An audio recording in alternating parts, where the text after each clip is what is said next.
So today I'm making peanut butter fudge. So I'm starting with 2 tablespoons of butter in a pot, and I'm going to add to that about 3/4 cup of heavy cream, about 1.5 cups of granulated sugar. And you can see everything's just kind of going in together. This is a very easy process. You always think of fudge and you think it's like very intimidating, but actually very deceptively simple. About 1/4 cup of corn syrup, right in there. And a little bit of salt.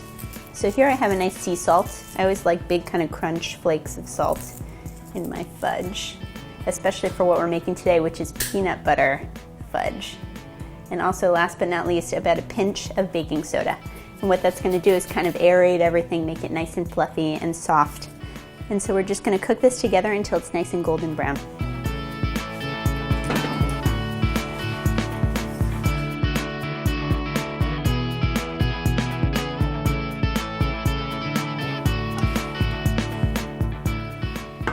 Okay, so right into my cake pan, just kind of even things out a little bit with your rubber spatula. And then to top it off, this is totally optional, but I'm using a little bit of raspberry preserves just to make kind of peanut butter and jelly. Feel free to just go with peanut butter if you're a purist.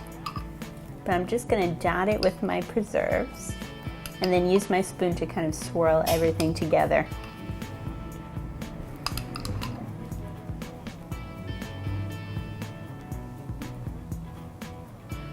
Okay, great. Last but not least, a little bit of peanuts, just for a little crunch. And like I said before, a little bit of sea salt on top, just for a little extra salty crunch.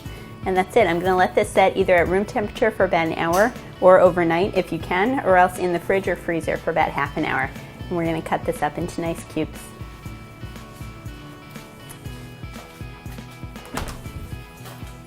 So I've taken some of my fudge out. This is a good piece of it that's ready to go. And I'm just going to take a nice sharp knife and trim my edges.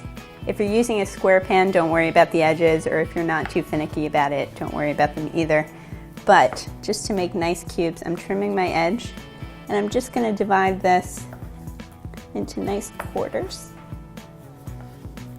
I like mine that's about an inch. So an inch by an inch I think is a pretty good size. If you like big cubes of fudge, go for it. But you can see how kind of soft and tender this is. The more you give it time to rest, the firmer it'll become. That's it. You can see all that jelly running through, the nice bits of peanut. You have a good sea salt on top. Delicious. Couldn't ask for anything more than that. So that's how you make fudge.